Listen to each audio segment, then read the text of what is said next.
compartilhar com vocês está em Mateus capítulo 19, a partir do verso 16. Um texto muito conhecido, a minha Bíblia tem como tradução o jovem rico. Esse texto ele também aparece nos outros dois evangelhos. Amém? Aparece 3 vezes. Obrigado, Vanessa. Mateus capítulo 19, a partir do verso 16 até o 22. Todos acharam? Diz assim: E eis que alguém, aproximando-se de Jesus, lhe perguntou: Mestre, que farei de bom para alcançar a vida eterna? Jesus respondeu: Por que você me pergunta a respeito do que é bom? Bom só existe um, mas se você quer entrar na vida, guarde os mandamentos. E ele respondeu: Quais? Jesus respondeu: Não mate, não cometa adultério, não furte, não dê falso testemunho, honre o seu pai e sua mãe e ame o seu próximo, como você ama a si mesmo. O jovem disse: Tudo isso tenho observado. O que me falta ainda? Jesus respondeu: Se você quer ser perfeito, vá, venda os seus bens, dê o seu dinheiro aos pobres e você terá um tesouro nos céus. Depois, venha e siga-me. 22. Mas o jovem, ouvindo esta palavra, retirou-se triste, porque era dono de muitas propriedades. Amém? Vamos orar rapidamente. Querido Deus e eterno Pai, muito obrigado, Senhor, por esse momento da palavra. Eu peço, Deus, que nesse momento eu não venha atrapalhar o Teu mover, que o Senhor possa tomar a minha mente, a minha boca, as minhas palavras, o meu coração, e que eu possa ser um instrumento em Tuas mãos. Certa feita, Jesus foi questionado pelos fariseus como ele ensinava tão bem se ele não tinha estudado. Mas ele disse: eu falo o que eu ouço meu Pai falar. Portanto, a mensagem é Tua, Senhor, não é minha. Eu sou apenas um instrumento em Tuas mãos. E eu espero, Senhor, que essa mensagem, embora o tema seja difícil, possa ser resposta de oração para alguém essa noite. E nós já te pedimos, Senhor, em nome de Jesus. Amém.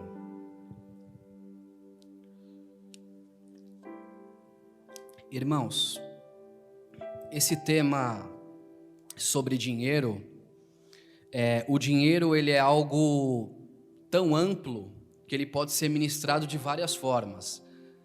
Aqui, nessa série Deuses Falsos, nós vamos ministrar o dinheiro como sendo um Deus falso, mas o dinheiro também pode ser ministrado de uma forma positiva, porque dinheiro, se nós soubermos de fato usá-lo corretamente, ele é bênção do Senhor, amém?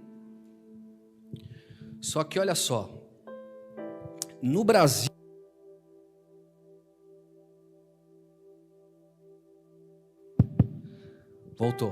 No Brasil, eu fiz uma pesquisa através do site do IBGE.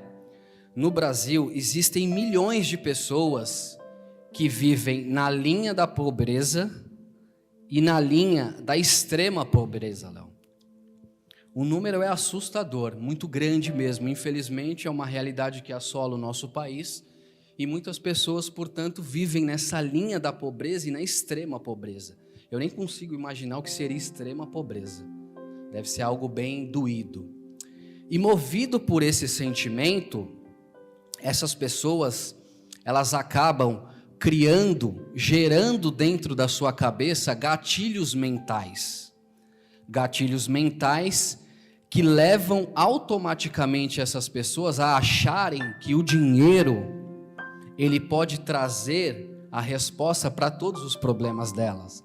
Afinal, eu acredito que a maioria das pessoas que vivem nessas situações, o ponto principal da vida delas é essa, eles querem dar uma virada na questão financeira. Então eles criam, Anderson, esses gatilhos mentais e acreditam que o dinheiro pode resolver todos os problemas dele.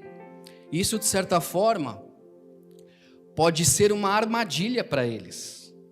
Uma armadilha no sentido de começar a demonstrar um sentimento mais inclinado para o dinheiro. Desenvolver uma ganância maior pelo dinheiro, porque eles já estão certos de que o dinheiro pode resolver os problemas dele.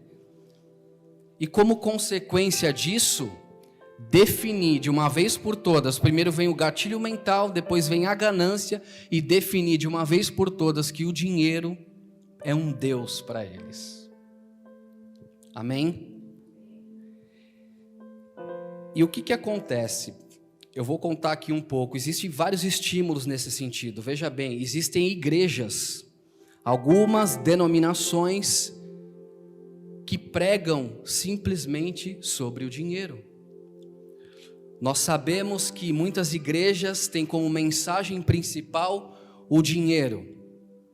Elas acreditam que o dinheiro, Lu, é a única forma de receber uma prosperidade de Deus, ou seja, você vai ser próspero a partir do dinheiro, apenas e tão somente isso. Inclusive algumas, Ju, trazem até alguns testemunhos, né? Testemunhos de pessoas que entraram na igreja, tinha uma mão na frente e outra atrás, depois de 6 meses, 8 meses, a pessoa já tinha 5 empresas, 6 carros importados. Então eles dão uma ênfase muito grande, né? Indo para um lado como que o dinheiro fosse de fato um resolvedor de todos os problemas, que você vai ser próspero com Deus apenas tendo dinheiro. Isso nós vemos dentro das igrejas, elevando o dinheiro a esse status. Amém? E nós vemos também, quem usa a internet, acho que todo mundo praticamente, nós vemos na internet muitas pessoas todos os dias ensinando a como ganhar dinheiro. Alguém já viu um vídeo assim? Quase todos os dias. Acredito que na pandemia isso deu uma aumentada ainda mais. E essas pessoas aparecem na internet ensinando a como ganhar dinheiro e apresentam para a gente umas fórmulas mágicas que a gente fica olhando para aquilo e fica tentado, fala, também preciso aprender isso, sim ou não? Eu também preciso, porque dinheiro é essencial sempre. E eles também acabam trazendo um marketing muito pessoal, essas pessoas que ensinam sobre dinheiro, sobre essas fórmulas mágicas, elas trazem um marketing pessoal atrelado a essa mensagem muito forte. Geralmente eles estão perto de um carro importado, perto de uma casa, para estimular a gente a comprar essa ideia.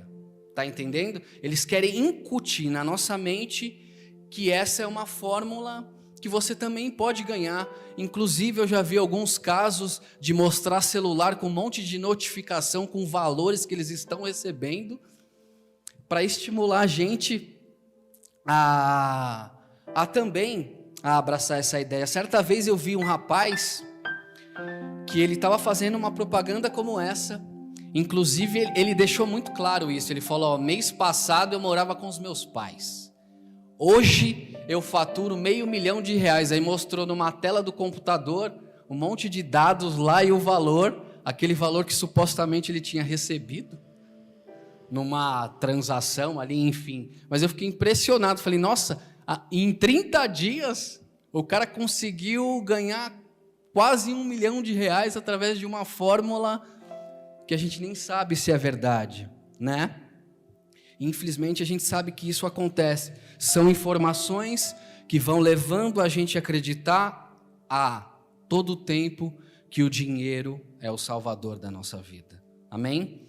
Ano passado, no começo do ano, onde a pandemia ainda estava bem assim acentuada, eu acompanhava algumas lives na internet.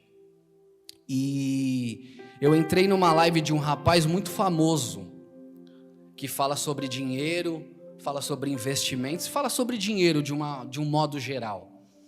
E eu entrei na live, ele estava falando sobre dinheiro, obviamente, e eu fui olhar quantas pessoas tinham, Léo, assistindo a live dele. E eu fiquei estarrecido, porque tinha quase 100 mil pessoas assistindo a live desse rapaz. E ao mesmo tempo que essa live estava acontecendo, desse rapaz falando sobre dinheiro, tinham outras lives de pastores, de pastoras, de missionários, também falando sobre questões do reino. Umas pessoas falando sobre se a questão da pandemia de fato era a tribulação, né, que nós estávamos vivendo, enfim. Só que o que eu fiquei curioso, que me chamou a atenção, eu fui também olhar, Anderson, para as pessoas que estavam acompanhando essas lives. E o número de pessoas que estavam acompanhando essas lives era infinitamente menor do que as pessoas que estavam olhando a outra live que falava sobre dinheiro. E não tem problema você ter dinheiro. Você pode ter dinheiro e estar bem espiritualmente com Deus, amém? Antigo Testamento, nós tínhamos homens que eram ricos, a saber, Jó, Abraão, Davi, Salomão, homens que eram ricos, mas tinham comunhão com Deus, amém? Então não tem problema você ter dinheiro e ter um bom relacionamento com Deus. Mas no caso dessas lives, me pareceu que essas pessoas, elas estavam interessadas em outras questões, que era simplesmente o dinheiro. Percebia que o coração delas tinha uma inclinação maior para o dinheiro. Ao invés de se inclinarem para Deus, que é o soberano, que é o dono de todas as coisas, que é dono da prata e do ouro, eles se inclinaram para o dinheiro. Então a discrepância era muito grande. Uma live sobre dinheiro, quase 100 mil pessoas, enquanto que outras discutindo o reino, falando sobre Deus, era muito menor. Amém? E olha o que a Bíblia diz sobre dinheiro. Primeiro, Deus, que é o todo soberano, diz em Ageu, capítulo 2, verso 8: minha é a prata e meu é o ouro, diz o Senhor dos exércitos, através da vida do profeta Ageu. Na aliança, na nova aliança, Paulo escreve em 1 Timóteo, capítulo 6, verso 10: porque o amor ao dinheiro é a raiz de todos os males. Eu acredito que esse versículo, ele é muito mal interpretado. Quem já ouviu falar, o dinheiro é a raiz de todos os males, o dinheiro é a desgraça de um monte de coisa. Só que presta atenção no texto. Porque o amor ao dinheiro é a raiz de todos os males. O que Paulo está escrevendo? Que o sentimento de amor, de uma forma exacerbada ao dinheiro, é a raiz de todos os males. O dinheiro em si não é a raiz de todos os males, mas o sentimento que você coloca no dinheiro, esse sim é a raiz de todos os males. Deu para entender a diferença? Amém? Portanto, dentro desse contexto social que eu comecei a mensagem, sobre as pessoas que andam na linha da pobreza e na extrema pobreza, essas pessoas que ensinam na internet, né, convidando a gente a ter dinheiro o tempo todo, né, ter dinheiro o tempo todo, nos ensinando fórmulas mágicas que a gente não sabe de onde vem, que você pode ficar rico em um mês. Sobretudo as igrejas que infelizmente pregam sobre o dinheiro, trazem esse ponto sobre o dinheiro muito forte dentro das suas igrejas, dentro dos seus templos. Isso faz, na verdade, isso é um convite para uma armadilha em reconhecermos que o dinheiro é soberano sobre todas as coisas. Mas eu quero começar essa mensagem ressaltando o tema da própria mensagem, trazer a convicção e a certeza para os nossos corações que o dinheiro é um Deus falso. Amém? E ele não pode ser substituído em hipótese alguma pelo Todo-Poderoso. Amém? Tudo bem até aqui? Eu quero voltar agora um pouco para o texto que nós lemos sobre o jovem rico. Esse texto ele não fala o nome e nem a origem desse jovem. O texto não traz, portanto, o nome nem a origem dele, mas ele fala que ele tinha uma certa posição e que ele era dono de riquezas e que ele também era jovem, portanto estava na flor da idade. Amém? Só que esse texto, como eu falei no início, ele aparece em mais 2 outros evangelhos. Esse texto sobre o jovem rico aparece em Marcos e Lucas, o mesmo texto. Tem alguma palavra ou outra que muda, mas ele aparece. E o evangelista Lucas diz que ele era um homem de posição. Esse homem de posição também não define exatamente o que ele era, mas ele pode ser um príncipe, um governador, um comandante. O que se sabe é que ele não era qualquer homem. Amém? Tinha uma posição. E ele também, segundo o texto que nós lemos, ele era um cumpridor da lei, porque Jesus pergunta para ele, fala para ele sobre os mandamentos, ele fala, esses mandamentos eu tenho cumprido. Jesus fala, muito bem. Então ele cumpria os mandamentos, era um homem honroso, que vivia sob os padrões ali rigorosos, era um homem de referência. Mas a verdade é, Luciana, que lhe faltava alguma coisa. Tanto é que ele se direcionou até Jesus e fez uma pergunta a Jesus. Então ele não era completo. Amém? Tudo bem até aqui? E nesse diálogo com Jesus, ele faz uma pergunta para Jesus. Jesus, como eu posso alcançar a vida eterna? Esse é um texto que eu acredito que a interpretação dele tem a ver com salvação. Mas eu quero destacar o último versículo onde Jesus pede para ele vender todos os bens, pegar o dinheiro e dar aos pobres. Tudo bem? Só que quando Jesus ele faz essa pergunta para o jovem ele de certa forma fica desanimado, porque ele tinha muito patrimônio. E naquela época, o contexto social dos judeus, eles achavam que quanto mais dinheiro você tivesse, mais próximo de Deus você era. Aí vem Jesus e fala, vende tudo e dá para os pobres. Ele falou, como assim? Se eu vender tudo, aí que eu não vou ter comunhão com Deus mesmo. Mas era isso que aconteceu. Jesus pediu para ele vender o patrimônio dele e ele simplesmente não quis vender.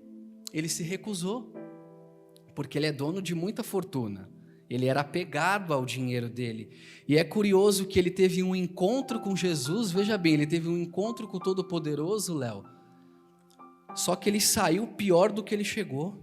Ele teve um encontro com Jesus, conversou com Jesus, foi orientado por Cristo, mas foi embora pior do que ele chegou. Por quê? Porque o coração dele estava no dinheiro. Jesus já sabia disso. Jesus fez a pergunta, mas sabia que aquele jovem rico era ganancioso. O coração dele estava inclinado pelo dinheiro, para o patrimônio dele. E é engraçado que, mesmo ele estando à frente de Jesus, estando com o próprio Deus homem, o verbo encarnado, Jesus, que habitou entre nós, que era o Deus verdadeiro, ele tinha uma oportunidade incrível, uma rica oportunidade de transformar a sua vida. Mas o que ele fez? Simplesmente deu as costas para Jesus e foi embora, dando mais valor ao dinheiro e ao patrimônio dele do que o próprio Jesus. E olha quando a gente tem esse tipo de comportamento. Olha o que o filósofo alemão Nietzsche disse: com a ausência de Deus, crescendo na cultura ocidental, o dinheiro iria substituir a Deus. O que foi feito pelo amor a Deus é feito pelo amor ao dinheiro, porque nos oferece maior sensação de poder e uma boa consciência. Apenas uma sensação. Sensação não é a realidade fática. Tudo bem? O que Nietzsche está dizendo é que o dinheiro na cultura ocidental se tornaria o principal Deus falsificado. E sobre essa ganância ao dinheiro, eu acredito que quando você tem uma inclinação nesse sentido pelo dinheiro, é que você já definiu o dinheiro não só como falso Deus, como também um ídolo para a tua vida. Sim ou não? E os ídolos nascem justamente quando ele encontra um vazio, que foi justamente o que aconteceu com o jovem. Se você está vazio, sobretudo de Deus, você vai começar a construir ídolos dentro do seu coração. E o dinheiro pode ser um ídolo para você. Assim como aconteceu com o jovem rico. A ganância pelo dinheiro nos provoca cegueira e gera impactos negativos ao nosso coração. Eu sempre falo com a minha esposa que tem duas coisas que são bem complicadas que fazem um homem cair. Quando eu falo homem, eu falo gênero masculino. Dinheiro e mulher. Dinheiro é uma das coisas que mais faz o homem cair. Vocês já pararam para pensar por que um homem rico, que já tem muito dinheiro, ainda continua roubando? Alguém já parou para pensar nisso? Como pode? O cara tem grana, é milionário e ainda continua roubando? É por conta do poder, é por conta da ganância, é por conta de tudo que o dinheiro pode exercer sobre a nossa vida. Eu vou falar isso um pouco mais embaixo. Mas olha o que Jesus fala em Lucas 12:15. Tenham cuidado e não se deixem dominar por qualquer tipo de avareza. Em algumas traduções bíblicas, ganância. Porque a vida de uma pessoa não consiste na abundância dos bens que ele tem. Olha só, Jesus já está alertando. Para Jesus, a ganância ao dinheiro não é só ao ato de ganhar dinheiro, mas é a ansiedade excessiva que isso gera a ele. Então, a ganância ao dinheiro pode ser também a ansiedade em ganhar mais dinheiro ou a ansiedade de perder o dinheiro. Então, a ganância também é contemplada por isso. Tudo bem? O dinheiro, quando a gente tem essa ansiedade excessiva por dinheiro, ele acaba definindo as nossas emoções, e isso é um pouco complicado, não só as nossas emoções, como também as nossas identidades. Dinheiro é uma armadilha terrível para construir identidade nas pessoas. Alguém aqui já assistiu um filme chamado O Golpista do Tinder? Alguém já assistiu? Vocês terem uma ideia, para eu ilustrar a mensagem. O golpista do Tinder, em linhas gerais, ele dava golpe em várias mulheres. Só que ele tinha como identidade o dinheiro. Ele era um cara muito bem vestido, só vestia grife, sempre estava muito bem arrumado, sempre frequentava restaurantes top de linha, lugares caros, patrimônio, carros, helicópteros, e ele conseguia dar o golpe em várias mulheres. É um filme que está lá numa plataforma de streaming. Então ele usava o dinheiro como identidade para ele. E ele conseguiu muitas coisas, infelizmente. E inclusive ele nem está sendo processado pelos crimes que ele cometeu. Ele está sendo processado por ter usado passaporte falso, mas pelos crimes em si ele não está sendo processado. Mas a verdade é que ele usou o dinheiro para ser uma identidade para ele, e isso é comum. Mas olha o que a Bíblia diz em Mateus 6:24. Ninguém pode servir a dois senhores, porque ou irá odiar um e amar o outro, ou irá se dedicar a um e desprezar o outro. Vocês não podem servir a Deus e às riquezas. Se nós entendermos que Deus é um Deus legítimo e Ele não é um Deus falso, Ele vai começar a exercer poder sobre as nossas vidas.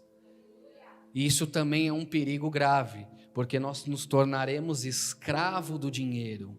Não teremos um relacionamento com o Deus Todo-Poderoso, que é aquele que derrama graça sobre as nossas vidas, é misericordioso, quer salvar as nossas almas, mas é um Deus dinheiro que nada pode fazer. Amém?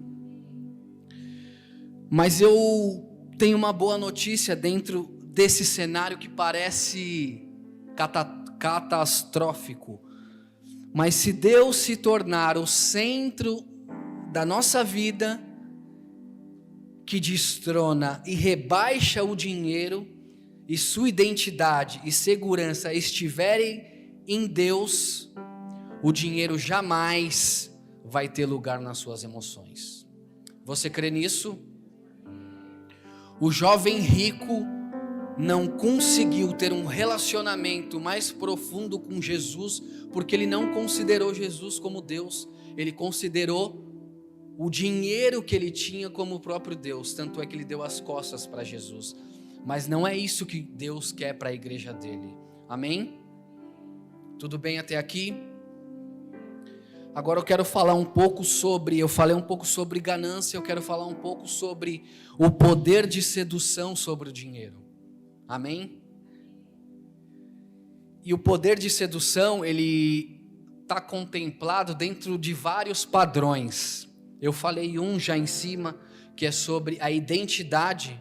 O dinheiro pode gerar identidade na gente, mas o dinheiro também, ele pode trazer uma sensação de um controle da nossa vida, sim ou não? Muitas vezes a gente tem essa sensação de que o dinheiro pode controlar a nossa vida. Em outras ocasiões, em outras pessoas que criam esse padrão, pode achar que o dinheiro pode trazer uma segurança. Eu tenho dinheiro, então eu estou seguro.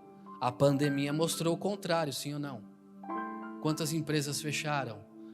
Quantas reservas financeiras foram para o ralo? Não que você não pode administrar o seu dinheiro, mas essa sensação de segurança só está em Deus, amém?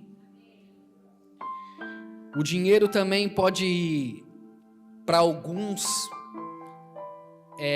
achar que pode dar acesso a ele a lugares.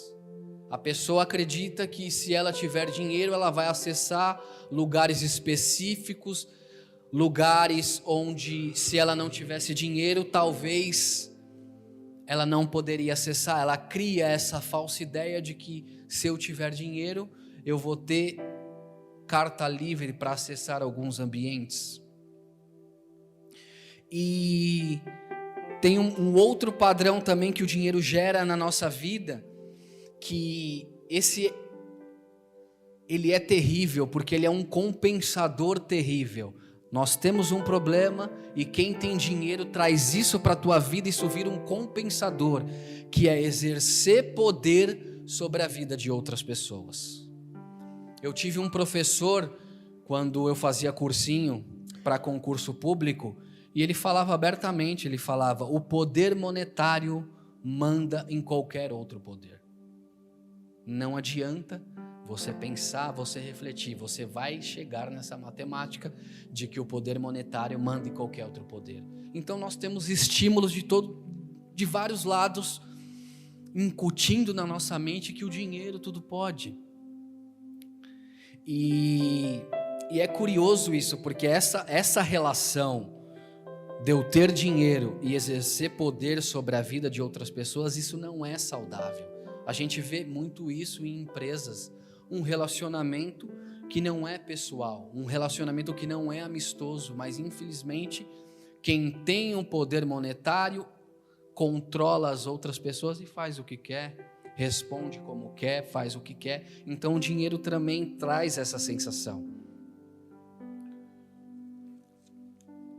Já viram alguém que exerce esse tipo de comportamento por causa do dinheiro? Sobre identidade, sobre achar que pode entrar em lugares, exercer poder sobre pessoas. Isso é um fato, é algo que é como se fosse instantâneo. Vou dar um exemplo aqui. Suponhamos que eu chegue na porta da igreja com uma Porsche Cayenne híbrida que custa R$1,5 milhão. Amém? Não estou profetizando não, nem quero um carro desse. Mas com certeza algumas pessoas me olhariam de forma diferente. Não é uma exortação para a igreja, talvez eu faria da mesma forma, mas é algo que a sociedade constrói, né? A sociedade constrói algo no sentido, a pessoa tem muita coisa, logo ela é alguma coisa, mas a lógica é invertida, ela tem que ser primeiro, para depois fazer alguma coisa. Amém? Só que eu quero ilustrar também essa mensagem falando sobre Zaqueu.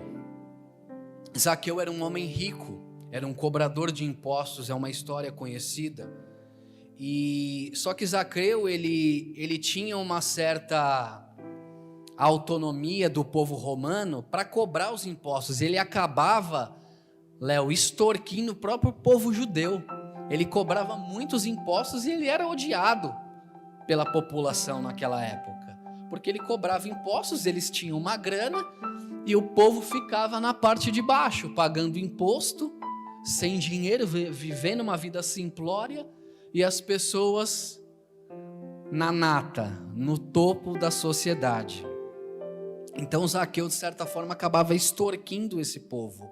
Mas olha só, certa feita, Jesus está passando, Zaqueu, ele tinha uma estatura muito baixa, ele acaba subindo numa árvore e Jesus encontra ele e diz que pretendia ceiar com ele naquela noite. Amém? Então Zaqueu teve um encontro com Jesus e eu entendo que Zaqueu, ouvindo a orientação do mestre, entendeu o que era o evangelho, Léo. Tanto é que ele diz para Jesus: se eu defraudei alguém, eu vou restituir 4 vezes mais. O que eu estou querendo dizer é que quando nós compreendemos o evangelho, que quando nós temos Cristo como nossa identidade, o dinheiro é só um instrumento. O dinheiro, ele é um instrumento para materializar as coisas para o reino, que foi o que Zaqueu fez. Amém? Você crê nisso? Porque quando nós temos esse relacionamento com Deus e quando nós entendemos que nossa identidade está em Deus, o dinheiro é só um detalhe. E Zaqueu, aconteceu isso com Zaqueu, tanto é que ele restituiu e ele começou a perceber que ele tinha mais dinheiro do que ele imaginava. Olha que curioso ainda, quando a gente não pensa em dinheiro, a gente tem mais dinheiro. Dá para entender a matemática de Deus? Mas é isso, nós precisamos inclinar o nosso coração a Deus e deixar que Ele faça obras nas nossas vidas. A palavra diz que Deus é dono do ouro e da prata, Ele enriquece e empobrece. Deixa eu te dizer uma coisa, se Deus achar que você vai prosperar, que você tem que prosperar financeiramente, isso vai chegar até a tua vida. O que Ele não quer é a tua inclinação ao dinheiro. O seu sentimento ao dinheiro, que é algo que Deus não quer que a igreja dele pratique. Amém? Tudo bem até aqui? Glória a Deus. E eu quero falar agora um pouco sobre Jesus. Amém? Sobre Jesus e a pobreza de Jesus. E embora Jesus, sendo rico, sendo dono de todas as coisas, ele se fez pobre. Olha a matemática de Deus. Eu tenho dinheiro, mas eu me faço pobre. E Jesus se fez pobre justamente para que eu e você fôssemos ricos. Jesus entendeu isso, renunciou o teu patrimônio para alcançar os filhos dele. Fala, não, eu abro mão da minha riqueza, mas eu desejo que os meus filhos tenham acesso a essa riqueza. Isso é lindo, isso é maravilhoso. Você pode glorificar o Senhor por isso?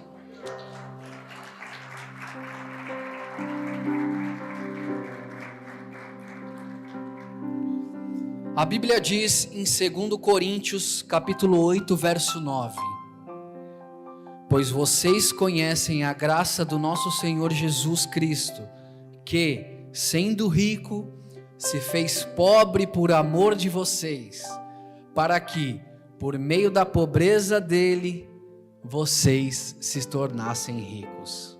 Amém? Eu vou repetir, essa palavra aqui é muito forte. Pois vocês conhecem a graça do nosso Senhor Jesus Cristo, que, sendo rico, se fez pobre por amor de vocês, para que, por meio da pobreza dele, vocês se tornassem ricos. Amém? Glória a Deus. Paulo está dizendo que Jesus renunciou às suas riquezas, tudo aquilo que ele tinha, tudo aquilo que ele possuía, para alcançar as nossas vidas. E é isso que nós temos que fazer em relação ao dinheiro. Buscar o nosso Deus Todo-Poderoso e usar o nosso dinheiro para ser instrumento de salvação. Eu vou abrir algo aqui breve. É longe de mim querer ser uma pessoa mais santa do que as outras, mas quando eu ajudei na festinha do Kids, eu fiquei na portaria, sábado agora. E Deus, Ele trabalha de uma forma incrível na vida de cada um, porque na medida em que eu fiquei na portaria, eu atendi todas as crianças, eu olhei no rosto de cada uma. Inclusive, os netos da Elaine são muito parecidos com os meus filhos, fisicamente falando. Eles são um pouco maior, mas eles são muito parecidos. E eu fiquei muito feliz porque, irmãos, criança não entende as coisas, eles querem as coisas, e é difícil de explicar, e eles querem as coisas. E eu, depois que eu fui embora para minha casa, depois da festa ter terminado, e quando eu estava tomando banho, eu comecei a chorar copiosamente. Eu falei, Senhor, por que o dinheiro está na mão das pessoas erradas? Porque o meu sonho é abrir um projeto social para crianças. Às vezes eu olho para o meu filho, eu abro o armário do meu filho, ele tem tanta coisa, eu fico pensando, como assim, cara? Tem alguma coisa errada. Tem outras crianças que precisam ter acesso a isso. Então, o nosso dinheiro precisa ter essa serventia para o reino, porque tudo que é gerado em nós precisa ser devolvido para Deus. A oração de Ana foi essa: Senhor, se tu me deres um filho varão, eu colocarei ele no teu altar. Antes dela receber, ela já tinha entendido o princípio que ela tinha que devolver. Qual é o objetivo de acúmulo de riqueza? Irmão, se você acumular dinheiro sem propósito, certamente você vai ferir princípios. Então Jesus, sendo dono do ouro e da prata, enriquecendo e nos empobrecendo, Ele se fez pobre para alcançar a nossa vida. E isso tem que ser meta das nossas vidas. O dinheiro tem que alcançar outras pessoas. Amém? Potencializar o reino, avançar o reino. Amém? Olha o que diz a Bíblia em 1 Pedro, capítulo 2, versos 9 a 10. Vocês, porém, são geração eleita, sacerdócio real, nação santa, povo de propriedade exclusiva de Deus, a fim de proclamar as virtudes daquele que os chamou das trevas para a sua maravilhosa luz. Antes vocês nem eram povo, mas agora são povo de Deus. Antes não tinham alcançado misericórdia, mas agora alcançaram misericórdia. Amém? Na medida que nós, irmãos, compreendemos o poder do Evangelho, na medida em que nós compreendemos que a nossa identidade está em Cristo, o dinheiro certamente não terá domínio sobre as nossas vidas. Amém? E o que quebra esse poder, olha só, o que quebra esse poder, essa ideologia, essa crença que nós temos muitas vezes de ter a ganância pelo dinheiro, achar que o dinheiro é um falso Deus, não é apenas se relacionar com Deus, mas aprofundar a sua compreensão da salvação de Cristo, o que você tem nele, ou seja, ocupar os seus espaços com as coisas de Deus. Em Romanos 12:2, Paulo escreve que nós experimentaremos a boa vontade e agradável vontade de Deus através da renovação da nossa mente. Ou seja, se nós não renovarmos a nossa mente em Cristo, nós não vamos experimentar essas coisas que estão disponíveis para a gente. Isso também tem a ver com o dinheiro. Nós precisamos retirar essa crença da nossa cabeça e substituir isso pelo Deus Todo-Poderoso, porque o dinheiro não terá mais domínio sobre as nossas vidas. Amém? A fé no Evangelho reestrutura as nossas motivações, a autocompreensão, a nossa identidade, a nossa visão no mundo e retira da nossa vida o dinheiro como um falso Deus. Amém? O que nós precisamos fazer é substituir essa falsa ideia que é estimulada em vários setores da sociedade, até mesmo dentro da igreja, assim como eu disse no começo da mensagem, em redes sociais, em vários lugares, eliminar esse estímulo e entender que o Deus verdadeiro é o Senhor dos exércitos. Amém? Você crê nisso? Você recebe essa palavra essa noite? Amém? Você pode se colocar de pé?